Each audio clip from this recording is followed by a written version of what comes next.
Hi friends, പുതിയൊരു വീഡിയോയിലേക്ക് എല്ലാവർക്കും സ്വാഗതം. അങ്ങനെ അലീനയോട് ബാലേന്ദ്രൻ പറയാണ്, ഞാനും എൻ്റെ കുടുംബം ഇങ്ങനെ ആയതിൽ നിനക്കും ഒരു പങ്കുണ്ട്, നിൻ്റെ ബ്രിജിത്താമ്മയ്ക്ക് പങ്കുണ്ട്, കുഞ്ഞിരാമ മേനോന് പങ്കുണ്ട്, മനുവിനും പങ്കുണ്ട്. അങ്ങനെ നോക്കുമ്പോൾ ഒരുപാട് പേർക്ക് പങ്കുണ്ട്. അപ്പോൾ അതുകൊണ്ട് നീ ഇങ്ങനെ കരഞ്ഞു നിൽക്കരുത്. നീയാണ് എനിക്ക് ധൈര്യമുള്ളത്. ഞാൻ ആകെ തകർന്ന് നിൽക്കുകയാണ്. അപ്പോൾ എനിക്ക് ഇല്ലാതെ ഇനി മുന്നോട്ട് പോകാനേ കഴിയൂല. പിന്നെ എൻ്റെ മക്കളെ കാര്യം നോക്കേണ്ടത് നീ തന്നെയാണ്. അവരെ പിടിച്ച് നിർത്തേണ്ടതും നീ തന്നെയാണ്. നീ ഇങ്ങനെ കരഞ്ഞു തളർന്നു നിന്നാൽ എങ്ങനെയാണ് ശരിയാവുക? അത് ശരിയാവില്ല. നീ ധൈര്യമായിട്ടേക്ക് എന്നൊക്കെ പറയുന്നുണ്ടേ. ഇതൊക്കെ കേൾക്കുമ്പോൾ കൃഷ്ണമോൾക്കൊന്നും മനസ്സിലാവുന്നില്ല കേട്ടോ. എന്തൊക്കെയാണ് സംഭവിക്കുന്നതെന്ന് ഇങ്ങനെ ആലോചിക്കുകയാണ് കൃഷ്ണമോള്.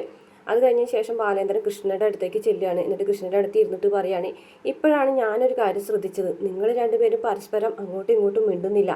അലീന ഇപ്പോൾ ടെൻഷൻ അടിച്ച് ആകെ വിഷമിച്ച് നിൽക്കുകയാണ്. പക്ഷേ മോളെന്താ അലീനയോട് മിണ്ടാത്തത് എന്ന് ചോദിക്കുകയാണ്. അപ്പോൾ കൃഷ്ണ പറയുന്നുണ്ട്, എനിക്കറിയില്ല അച്ഛാ, എനിക്ക് ഒന്നിനും കഴിയുന്നില്ല. എനിക്ക് ഒരു സന്തോഷവും ഇല്ല, ഒന്നും സന്തോഷിക്കാൻ പറ്റുന്നില്ല. ഇനിയിപ്പോൾ ഞാൻ വീട്ടിൽ പോയാൽ തന്നെ, നമ്മൾ വീട്ടിൽ പോയാൽ തന്നെ അവിടെ എന്തൊക്കെയാണ് സംഭവിക്കുക എനിക്കറിയില്ല, എനിക്ക് ഒന്നിനും പറ്റുന്നില്ല എന്നൊക്കെ കൃഷ്ണമോള് പറയുകയാണേ. അപ്പോൾ വാ നമുക്ക് കുറച്ച് നടക്കാമെന്ന് പറഞ്ഞിട്ട് വിളിച്ചിട്ട് പോകണമായിട്ട് കൃഷ്ണമോളെ, വാ അലീനെ, നീയും കൂടെ വായോ, നമുക്ക് ഒരുമിച്ച് അവിടെ കുറച്ച് സമയം നടക്കാമെന്ന് പറയുകയാണേ. കൃഷ്ണമോളൊന്നും മിണ്ടാതെ അച്ഛന് പിന്നിൽ കൂടെ പോകും. പിന്നെ കാണിക്കുന്നത് രാത്രി മനു വരികയാണ് കേട്ടോ. മനു വരുന്ന സമയത്ത് പെങ്ങള അവിടെ നിൽക്കുന്നുണ്ട്. അപ്പോൾ മനുവേട്ടൻ എവിടെയായിരുന്നു? എനിക്കൊരു മീറ്റിംഗ് ഉണ്ടായിരുന്നു, മോട്ടിവേഷൻ അപ്പോൾ ക്ലാസ്. അപ്പോൾ അതിന് പോയിരിക്കുകയായിരുന്നു. ഇവിടെ കുറച്ച് പ്രശ്നങ്ങളൊക്കെ നടന്നു. ഇവിടെയോ? കടപ്പാട്ടൂരാ. ചെല്ലി അകത്തേക്ക് ചെല്ലി, അവിടെ ചെല്ലുമ്പോൾ അറിയാം എന്ന് പറയും. അങ്ങനെ അകത്തേക്ക് ചെല്ലാണ് കേട്ടോ. അപ്പോൾ കൊച്ചച്ഛൻ ചോദിക്കുകയാണ്, എടാ മനു, നീ എവിടെയായിരുന്നു? എനിക്കൊരു മോട്ടിവേഷൻ ക്ലാസ് ഉണ്ടായിരുന്നു, അതുകൊണ്ട് ഞാൻ അതിന് പോയിരിക്കുകയായിരുന്നു. അപ്പോൾ നീ എന്താ ഫോൺ എടുക്കാഞ്ഞത്? ഫോൺ ഞാൻ സൈലൻറ്റിൽ വെച്ചിരിക്കുകയായിരുന്നു. കുറച്ച് ഡെമോ ഒക്കെ ഉണ്ടായിരുന്നു ഫോണിൽ. അപ്പോൾ കോള് വന്നു കഴിഞ്ഞിട്ടുണ്ടെങ്കിൽ അത് ശരിയാവില്ല, അതുകൊണ്ടാണ് എന്ന് പറയും. അപ്പോൾ എന്തായി കാര്യങ്ങൾ? കൊച്ചച്ഛൻ കടപ്പാട്ടൂർ പോയിട്ട് പ്രശ്നങ്ങളൊക്കെ തീർന്നോ? അലീനയെ പറഞ്ഞയച്ചോ എന്നൊക്കെ ചോദിക്കുകയാണേ. അപ്പോൾ ഞാൻ പോയിട്ടുണ്ടായിരുന്നു. ദേ ഇവനും ഉണ്ടായിരുന്നു, ഹരി. ഹരിയോ എന്ന് ചോദിക്കാൻ കേട്ടോ മനു. ഞാനും ഹരിയും കൂടെ പോയത്. എന്നിട്ട് ബാലേന്ദ്രൻ അങ്കിളിന് ഹരിനെ കണ്ടപ്പോൾ ഭയങ്കര സന്തോഷമായി കാണുമല്ലോ എന്ന് ചോദിക്കാൻ കേട്ടോ. അപ്പോൾ അത് രാജീവന് മനസ്സിലാവുന്നില്ല കേട്ടോ എന്താണ് സംഭവം എന്ന്. ഹരിയാണെന്നുണ്ടെങ്കിൽ ആകെ ചൂളിയിരിക്കുകയാണേ. എന്നിട്ട് അലീനെ ഇറക്കി വിട്ടോ, കാര്യങ്ങളൊക്കെ ഭംഗിയായിട്ട് നടന്നോ എന്ന് പറയുകയാണേ. ചോദിക്കാൻ കേട്ടോ മനു. അപ്പോൾ രാജീവൻ പറഞ്ഞു, ഭംഗിയായോ എന്ന് ചോദിച്ചാൽ അങ്ങനെ പറയാൻ പറ്റില്ല, പക്ഷേ അവളെ അകത്ത് നിന്ന് പിടിച്ച് വലിച്ച് ഇഴച്ചു കൊണ്ടുപോയി റോഡിലേക്ക് തള്ളി എന്ന് പറയും കേട്ടോ. അവളെ സ്ഥാവര ജംഗമ വസ്തുക്കളും റോട്ടിലേക്ക് ഇട്ടു എന്ന് പറയും. ഇത് കേട്ടോ ആകെ ഞെട്ടിത്തിരിക്കുകയാണ് കേട്ടോ മനു. വന്നിട്ട് എന്താ അങ്കിൾ കൊച്ചച്ഛൻ ഈ പറയുന്നത് എന്ന് ചോദിക്കുകയാണ് കേട്ടോ. കൊച്ചച്ഛൻ എന്താ ചെയ്തതെന്ന് ചോദിക്കാൻ കേട്ടോ. അപ്പോൾ പറയുന്നുണ്ട്, പിന്നല്ലാതെ നീ എന്താ വിചാരിച്ചത് അവൾ അവിടുന്ന് പറഞ്ഞയക്കില്ലെന്നോ? ഇതൊക്കെ കണ്ട് ബാലേന്ദ്രങ്ങളും മിണ്ടാതെ നിന്നോന്ന് ചോദിക്കും. അയാളെ അറിയിച്ചിട്ടും അയാളെ അനുവാദം മേടിച്ചിട്ടൊന്നുമല്ല അത് ചെയ്തത് എന്ന് പറയും. അവളെ പുറത്തിറക്കണമെന്ന് ഞങ്ങൾക്ക് തോന്നി, ഞങ്ങളെല്ലാവരും കൂടെ അവളെ പുറത്തിറക്കി. സംഭവം സക്സസ് എന്ന് പറയാൻ കേട്ടോ. എന്ത് സക്സസ്? കൊച്ചച്ഛൻ എന്തൊക്കെയാണ് പറയുന്നത്? കൊച്ചച്ഛൻ എന്ത് മണ്ടത്തരാണ് ഈ ചെയ്യുന്നത്? മാത്രമല്ല ബാലേന്ദ്രങ്ങൾ ഇത് കണ്ട് അറിഞ്ഞ സഹിക്കുമെന്ന് ചോദിക്കുകയാണെ. അതിന് ബാലേന്ദ്രനും കൂടെ അവളെ കൂടെ പോയിട്ടുണ്ട് എന്ന് പറയും കേട്ടോ രാജീവൻ. ബാലേന്ദ്രങ്ങളും പോയോ എന്ന് ചോദിക്കുകയാണ് കേട്ടോ. അപ്പോൾ കമല വന്നിട്ട് പറയും, ബാലേന്ദ്രൻ മാത്രമല്ല കൃഷ്ണജൻ പോയിട്ടുണ്ട് എന്ന് പറയും. കൃഷ്ണനെയും കൊണ്ടുപോയോ അങ്കിളെന്ന് ചോദിക്കും. കൃഷ്ണനെ കൊണ്ടുപോയതൊന്നുമല്ല, അവളെ ചാടിപ്പിടിച്ച ആ കാറിൽ കയറി പോയി എന്ന് പറയും. വല്ലാത്ത മണ്ടത്തരായി കൊച്ചച്ഛൻ ഈ ചെയ്തത്. കൊച്ചച്ഛൻ എന്ത് പണിയാണ് ചെയ്തത്? ഇതൊക്കെ അങ്കിള് സഹിക്കാൻ ക്ഷമിക്കുകയും ചെയ്യുന്നത് കൊച്ചച്ഛൻ വിചാരിക്കുന്നുണ്ടോ എന്ന് ചോദിക്കുകയാണ് കേട്ടോ. അപ്പോൾ രാജീവനൊന്നും മിണ്ടുന്നില്ല കേട്ടോ. അപ്പോൾ കൊച്ചച്ഛൻ്റെ വിചാരം ഈ പദ്ധതി വലിയ വിജയമായി എന്നാണ്. അട്ടർ ഫെയിലിയറാണ് കേട്ടോ ഇത്. ഇനി ഇത് എങ്ങനെയാണ് തിരിച്ചു വരാമെന്ന് പറഞ്ഞു അറിയിക്കേണ്ടല്ലോ എന്ന് പറയാണ്. എന്തൊക്കെയാണെന്ന് വെച്ചാൽ എല്ലാവരും കൂടെ ചെയ്തു കൂട്ട്, ഞാൻ പോകാണ് എന്ന് പറഞ്ഞിട്ട് പോകും. അത് കഴിഞ്ഞിട്ട് തിരിഞ്ഞു നിന്നിട്ട് പറയും, കൊച്ചച്ഛൻ വിചാരിക്കുന്നുണ്ടാവും അവളെ പോയിന്ന്. പക്ഷേ ഒരു കാര്യം ആലോചിച്ചോ, ബൂമറാങ് പോലെ അവൾക്ക് തിരിച്ചു വരും അലീന. നോക്കിക്കോ, ഞാൻ പറഞ്ഞതേ മനസ്സിൽ കുറിച്ചിട്ടോ അങ്കിള് കൊച്ചച്ഛൻ എന്ന് പറയും കേട്ടോ. അപ്പോൾ രാജീവിന് എന്തോ ഒരു സംശയം ഡൗട്ടൊക്കെ പോലെ തോന്നും കേട്ടോ. ഇനി മനു പറഞ്ഞ പോലെ അലീന തിരിച്ചു വരുമോ എന്നൊക്കെ. അപ്പോൾ മനു പോയി കഴിയുമ്പോൾ അയാൾ പറഞ്ഞതൊന്നും ശ്രദ്ധിക്കണ്ട കേട്ടാ കൊച്ചച്ച, അവിടെ വരുമൊന്നുമില്ല, കൊച്ചച്ച ധൈര്യമായിട്ടിരിക്കി എന്ന് നമ്മളെ രാജീവനോട് ഹരി പറഞ്ഞു കൊടുക്കുകയാണ് കേട്ടോ. അപ്പോൾ രാജീവൻ ഇങ്ങനെ ഒരിത്തിരി ബലത്തിലൊക്കെ ഇരിക്കുന്നുണ്ട്. പിന്നെ കാണിക്കുന്നത് മനു നേരെ മുത്തശ്ശിയുടെ ഫോണിലേക്ക് വിളിക്കുകയാണ് കേട്ടോ, റൂമിൽ ചെന്നിട്ട്. അപ്പോൾ മുത്തശ്ശിക്ക് ഫോൺ അന്വേഷിച്ചിട്ട് കിട്ടുന്നില്ല. അപ്പോൾ കോൾ റിങ് ചെയ്ത് കട്ടാവും. അത് കഴിഞ്ഞിട്ട് വീണ്ടും ഒന്നും കൂടെ വിളിച്ചു നോക്കുകയാണേ. അങ്ങനെ മുത്തശ്ശി എഴുന്നേറ്റ് ഇരുന്നിട്ട് പുതപ്പൊക്കെ മാറ്റി നോക്കുമ്പോൾ കാലിൻ്റെ ആ ഭാഗത്ത് ഫോൺ കിടക്കുന്നത് കാണും. അങ്ങനെ മുത്തശ്ശി ആ ഫോൺ എടുക്കുകയാണ്. ഹലോ മുത്തശ്ശിയല്ലേ ചോദിക്കും. ആ മനുവോ? അല്ല, നീയല്ലാതെ പിന്നെ ആരാല്ലേ എൻ്റെ ഫോണിലേക്ക് വിളിക്കാൻ എന്ന് ചോദിക്കും. ആ മുത്തശ്ശി, അലീന എന്തേ? അത് അലീന, അത് അവൾ പോയല്ലോ എന്ന് പറയാൻ. പോയാ?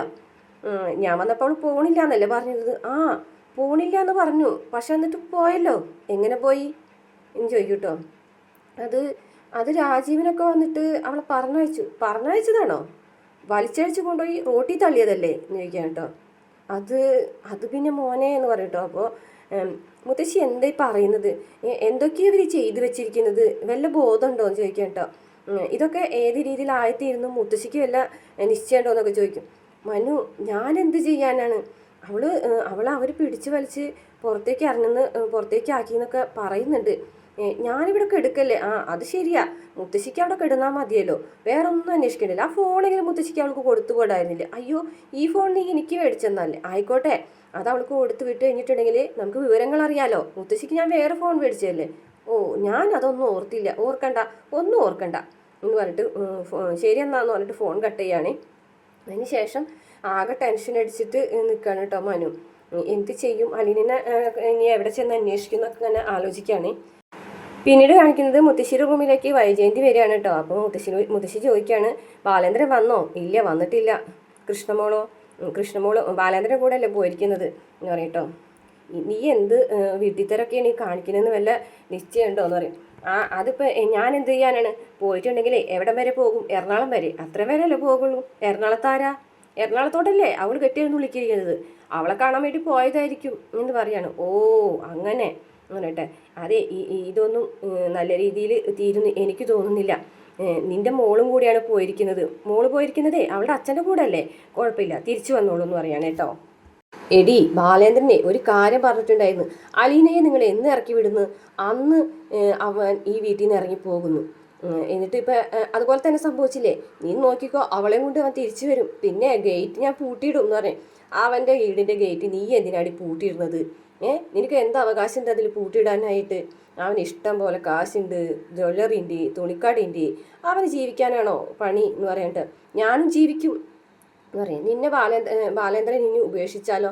അവൻ ഇനി വന്നില്ലെങ്കിലോ എന്ന് പറയട്ടോ. വന്നില്ലെങ്കിലേ ഞാൻ ജീവിക്കും. എനിക്ക് ജോലിയുണ്ട്, വരുമാനമുണ്ട്, ബാങ്ക് ബാലൻസും ഉണ്ട്. അപ്പോൾ ഒറ്റയ്ക്ക് ജീവിക്കാനേ എനിക്ക് നന്നായിട്ട് അറിയാം എന്ന് പറയാൻ കേട്ടോ വൈജയന്തി. എന്തെങ്കിലും വരുന്ന പോലെ ആവാം, അനുഭവിച്ചേ പറ്റൂ എന്ന് പറയട്ടോ. അപ്പോൾ ദേഷ്യത്തോട് കൂടിയിട്ട് വൈജയന്തി പോയിട്ട് അവിടെ നിന്നിട്ട് പറയണേ, ഞാൻ അനുഭവിച്ചോളാം എന്ന് പറയണം. ശരി, നീ എന്നെ അനുഭവിക്കുകയല്ല, അതെന്ത് ചെയ്യാൻ എന്ന് പറയും. അതിനുശേഷം വൈജയന്തി വന്നിട്ട് രാജീവിനെ വിളിക്കാൻ കേട്ടോ. എൻ്റെ വൈജയ്, നീ എന്തിനാണ് ഇങ്ങനെ ടെൻഷൻ അടിക്കുന്നത് എന്ന് ചോദിക്കുകയാണെ. അവരെ വരും, 9 മണിയല്ലേ ആയിട്ടുള്ളൂ, രാത്രി വലിയ കൂടുതലൊന്നും ആയിട്ടില്ലല്ലോ എന്ന് പറയും. എന്നാലും കൃഷ്ണമോളും കൂടെ ഉള്ളതല്ലേ എന്ന് ചോദിക്കാൻ കേട്ടോ. അവർ ഹോട്ടലിലെങ്ങാനും റൂം എടുക്കോ? അതിനൊന്നും വഴിയില്ല, അവർ തിരിച്ചു വരും, നീ ഒന്ന് അടങ്ങിയിരിക്കുക വൈജയ് എന്ന് പറഞ്ഞിട്ട് ഫോൺ കട്ട് ചെയ്യുകയാണെ. അപ്പോൾ കമല ചോദിക്കുന്നുണ്ട്, എന്നതാ വൈജ പറയുന്നത്? അവൾക്ക് ഭയങ്കര ടെൻഷൻ എന്ന് പറഞ്ഞിട്ട്. അത് ശരിയായിരിക്കും, കൃഷ്ണജയും കൂടെ പോയിട്ടുള്ളതല്ലേ എന്നൊക്കെ കമലയും പറയുന്നുണ്ട് കേട്ടോ. അപ്പം രാജീവൻ പറയുന്നത്, എവിടെ വരെ പോകാനാണ്, അതത്ര ദൂരത്തൊന്നും പോകൂല എന്ന് പറയട്ടോ. ഇനി അവളെ കാണാണ്ട് അന്വേഷിച്ച് അങ്ങനെ നടക്കായിരിക്കും എന്നൊക്കെ കമലയും പറയുന്നുണ്ട്. അപ്പോൾ ഹരി പറയണേ, ഞാനൊരു കാര്യം പറയട്ടെ, എൻ്റെ മനസ്സിൽ തോന്നുന്നത് എന്ന് പറയട്ടോ. അപ്പോൾ എല്ലാവരും ഹരിനെ നോക്കുകയാണേ. അല്ല, അങ്കിളിപ്പേ അവളെ പിക്ക് ചെയ്തുകൊണ്ട് വാഗമണിയുള്ള ഏതെങ്കിലും റിസോർട്ടിലേക്ക് പോയിട്ടുണ്ടാവും എന്ന് പറയും. അപ്പോൾ മനു ചോദിക്കുന്നത്, എനിക്കങ്ങനെ അതറിയാം? അല്ല, അതിൻ്റെ ഒക്കെ ഒരു രീതി അങ്ങനെയാണ് എന്ന് പറയട്ടോ. അപ്പോൾ മനുവിനെ ദേഷ്യത്തോടു കൂടിയിട്ട് ഹരിനെ നോക്കുകയാണ് കേട്ടോ. അപ്പോൾ ഹരി മുമ്പിട്ടിരിക്കും. അതിനുശേഷം മനു പറയുകയാണേ, കൊച്ചച്ഛൻ ചെയ്തതൊക്കെ തെറ്റാ. കൊച്ചച്ഛനോട് ഞാൻ അപ്പോഴേ പറഞ്ഞു, ചെറിയ രീതിയിൽ ഇത് പ്രശ്നങ്ങൾ പരിഹരിക്കേണ്ടതാണ്. കൊച്ചച്ഛൻ അതിനെ വലിയ കെട്ടാക്കി മുറുക്കി കൂരാക്കുടുക്കാക്കി മാറ്റി എന്ന് രാജീവനോട് പറയുകയാണേ. അലിനെയും കൊണ്ട് ബാലേന്ദ്രൻ അങ്കിൾ തിരിച്ചു വന്നാൽ എന്ത് ചെയ്യും എന്ന് പറയാൻ കേട്ടോ. അല്ലെങ്കിൽ അലീനെ ബാലേന്ദ്രങ്ങൾ കണ്ടിട്ടുണ്ടെങ്കിലോ എന്നൊക്കെ ചോദിക്കുകയാണ്. അപ്പോൾ പറഞ്ഞു, അതെ, ഞാൻ ആൾക്കാരെ വിട്ട് ഹോട്ടലിൽ ചെന്ന് അവനെ അടിച്ച് ഒതുക്കും എന്ന് പറയാൻ കേട്ടോ. അപ്പോൾ മനു പറയുന്നത്, അങ്കിൾ എന്തൊക്കെ മണ്ടത്തരയും വിളിച്ച് പറയുന്നത്? ഹോട്ടലുകാർ സമ്മതിക്കുമോ ഒരാളെ കയറി തല്ലാനായിട്ട്? മാത്രമല്ല അവർ പരാതി കൊടുത്തിട്ടുണ്ടെങ്കിലേ അങ്കിളുടെ ജോലി വരെ പോകും, പിന്നെ സിംഗപ്പൂരിലേക്ക് തിരിച്ചു പോകാനും കൂടെ പറ്റൂല. അല്ല, അത് ഞാൻ ബാക്കിൽ നിന്നാൽ പോരേന്ന് ചോദിക്കാൻ കേട്ടോ. അതൊക്കെ ശരി തന്നെയാണ്. ബാക്കിൽ നിന്നാലും ഫ്രണ്ടിൽ നിന്നാലും അങ്കിളിന് കൊച്ചച്ഛനെതിരെ പരാതി കൊടുക്കാൻ ഒരു നിമിഷം മതി. അപ്പോൾ പറഞ്ഞിട്ട് ഞാൻ അവനെ പിടിച്ച് വലിച്ച് വീട്ടിൽ കൊണ്ടുവന്നിട്ടെന്ന് പറയും. ഓഹോ അങ്ങനെയാണോ? അങ്ങനെയാണെന്നുണ്ടെങ്കിൽ ഒരു ചങ്ങലയും കൂടെ കിട്ടോ എന്ന് പറയും. അപ്പോൾ അമ്മ അത് ശരിയാ, ഒരു ചങ്ങല ഇട്ടാൽ കുഴപ്പമില്ലല്ലോ എന്ന് പറയും. അപ്പോൾ നിങ്ങളെല്ലാവരും ഇങ്ങനെ ബുദ്ധിയില്ലാത്തവരായി പോയല്ലോ. ഞാൻ നിങ്ങളുടെയൊക്കെ മെൻറ്റാലിറ്റി അങ്ങനെയാണെന്നാണ് പറഞ്ഞത്, അല്ലാണ്ട് ഒരാളോ പച്ചയ്ക്ക് പിടിച്ചിട്ടുണ്ടെന്ന് ചങ്ങലക്ക് ഇടുന്ന കാര്യമാണോ പറഞ്ഞതെന്ന് പറയും. ദേ ഇരിക്കുന്നവനുണ്ടല്ലോ ഹരി എന്ന് പറയാൻ കേട്ടോ, ഒരു പുച്ഛത്തോട് ഇട്ടി. ആലീനെ ഞങ്ങളും വിചാരിച്ചില്ലേ ഈ നിമിഷം അവൻ ജയിലിലാണെന്ന് പറയും കേട്ടോ. അപ്പോൾ പെട്ടെന്ന് ഹരി ആകെ അയ്യത്തടാവുന്നുണ്ടോ, പഴയ കാര്യം നിങ്ങൾ വിളിച്ച് പറയുമോ എന്നിങ്ങനെ ആലോചിക്കുകയാണേ. അപ്പോൾ പറയാം, അയ്യോ ഞാനതിന് പ്രത്യേകിച്ചൊന്നും ചെയ്തിട്ടില്ല, കൈ പിടിച്ച് വലിച്ചിട്ടുണ്ടെന്ന് പറയും. നിന്റെ ചെകിട്ടത്തിട്ട് അവൾ രണ്ട് തന്നിട്ടുണ്ടെങ്കിൽ നിന്റെ കൈ അവൾ എവിടെയെങ്കിലും കൊണ്ടിട്ടുണ്ടാവും, അതുകൊണ്ടായിരിക്കും അവൾ അങ്ങനെ ചെയ്തിട്ടുണ്ടാവും എന്ന് അറിയാം കേട്ടോ. പെട്ടെന്ന് ഹരി അവിടെ നിന്ന് എഴുന്നേറ്റ് പോകും കേട്ടോ. എനിക്ക് മതി, വിശപ്പ് മാറി എന്ന് പറഞ്ഞിട്ട്. എന്നിട്ട് പറയും, കൊച്ചച്ഛനെ ചെയ്തതൊക്കെ തെറ്റ് തന്നെയാണ്, വലിയ പ്രശ്നത്തിലേക്കാണ് കൊച്ചച്ഛൻ കാര്യങ്ങൾ കൊണ്ടുവന്നിട്ടുള്ളതെന്ന് പറയും. എടാ അവൾ എൻ്റെ പെങ്ങളാണ്, ഞങ്ങൾക്ക് 3 ആങ്ങളമാർക്കും കൂടിയിട്ടുള്ള ഒരേ ഒരു പെങ്ങൾ, അവൾക്കൊരു കാര്യം വന്നാൽ ഞങ്ങൾ ചെയ്തു കൊടുക്കണ്ടേ എന്ന് കൊച്ചച്ഛൻ ചോദിക്കുകയാണേ. എന്നിട്ട് അതുകൊണ്ട് എന്തെങ്കിലും ഫലം ഉണ്ടായിരുന്നോ? അങ്കിളിനെയും കൂടെ നഷ്ടപ്പെട്ടു, അതല്ലേ ഇപ്പം ഉണ്ടായത് എന്ന് ചോദിക്കാൻ കേട്ടോ. അത് കഴിഞ്ഞ ശേഷം മനു റൂമിലേക്ക് വരികയാണ് കേട്ടോ. റൂമിലേക്ക് വന്നിട്ട് ഇങ്ങനെ ആലോചിച്ചിരിക്കുകയാണ്. ഉടനെ തന്നെ രേവതിക്കുട്ടിയുടെ നമ്പർ എടുത്തിട്ട് രേവതിക്കുട്ടിനെ വിളിക്കുന്നത് കാണിക്കുന്നുണ്ട് കേട്ടോ. ഇത്രയാണ് ഇന്നത്തെ എപ്പിസോഡിലുള്ളത്. വീഡിയോ ഇഷ്ടപ്പെട്ട മറക്കാതെ ചാനൽ ഒന്ന് സബ്സ്ക്രൈബ് ചെയ്ത് സപ്പോർട്ട് ചെയ്യണേ.